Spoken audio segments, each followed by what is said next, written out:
بسم الله والصلاة والسلام على رسول الله صلى الله عليه وسلم.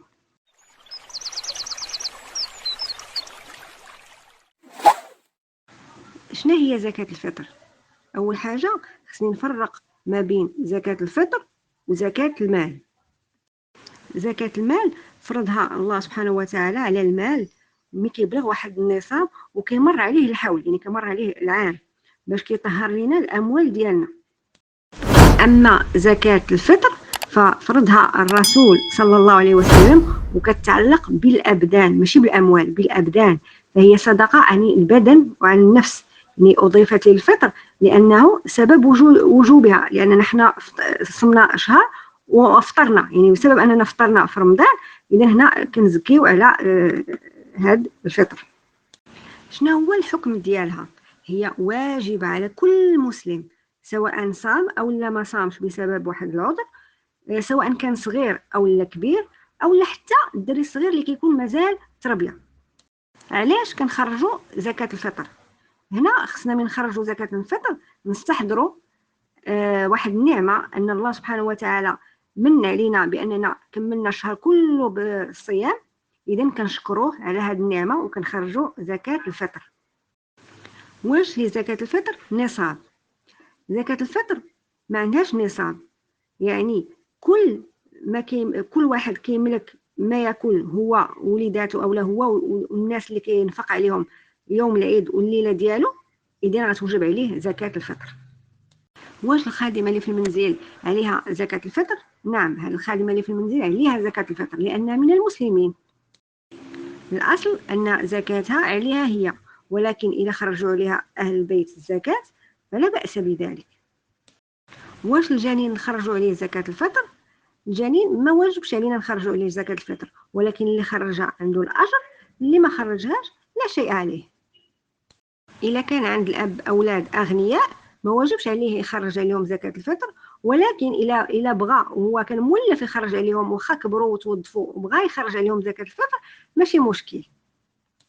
شنو هي شروط زكاة الفطر؟ أولا الإسلام، ثانيا يكون عنده يعني الماكله ديالو هو وداك الناس اللي كينفق عليهم نهار العيد وليله العيد. زكاة الفطر عندها بزاف تاع الحكم عظيمه خصنا نستحضروها من كنخرجوا زكاة الفطر. اولا طهرة للصائم من اللغو والرفث. الرفث هو الكلام الفاحش، هي بحال كتجبر لينا الصوم ديالنا، يعني بحال سجود السهو ملي كنصليو ونديرو سجود السهو، يعني كتجبر النقص، كتجبر الخلل اللي كان عندنا في الصيام ديالنا.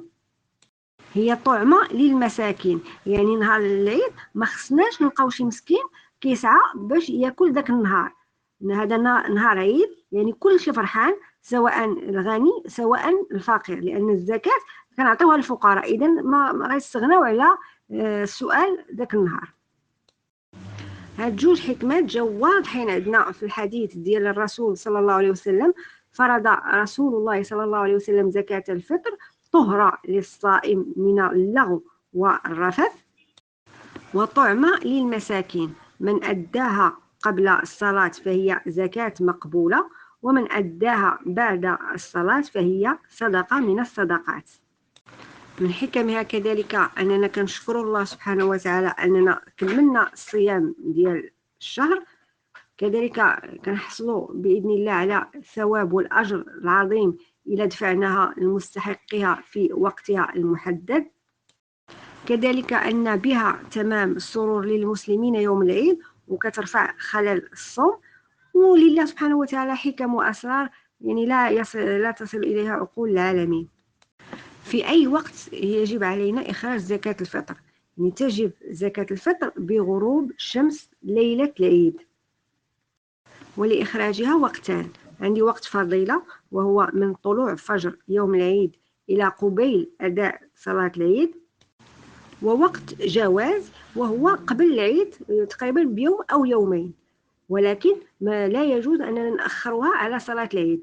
إلا أخرنا على صلاة العيد غتسمى صدقة ماشي زكاة، ونأثم إلا خرجنا من بعد من صلاة العيد. علاش؟ لأننا كنفوتوا المعنى المقصود، وهو أننا خصنا نغنيو الفقراء عن الطلب يوم العيد.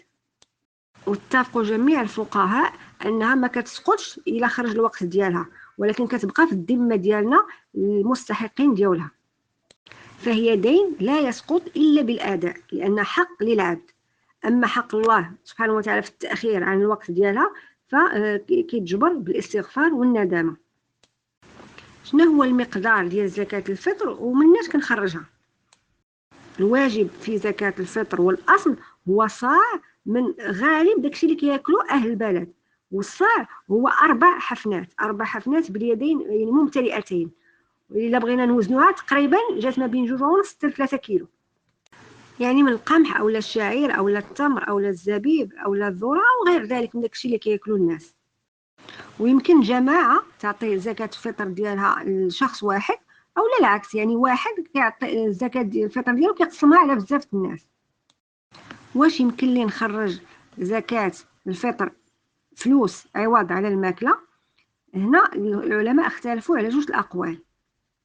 القول الأول هو قول الجمهور، يعني أغلب المذاهب، يعني المالكية والشافعية والحنابلة، هنا كيقولوا لا يجزي إخراج يعني زكاة الفطر مالا.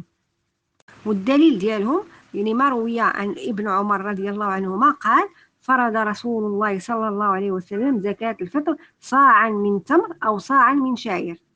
فالرسول صلى الله عليه وسلم فرض الزكاة في أنواع الطعام، يعني اللي عدل على الفلوس راه ترك المفروض.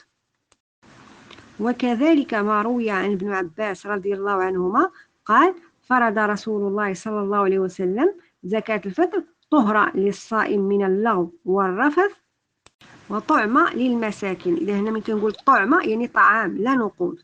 القول الثاني قالوا بأن يجزئ إخراج القيمة يعني المال في زكاة الفطر، وهذا هو مذهب الحنفية. ودليلهم أن الأصل في الصدقة المال، كما كيقول الله سبحانه وتعالى في سورة التوبة خذ من أموالهم صدقة، فالمال هو الأصل.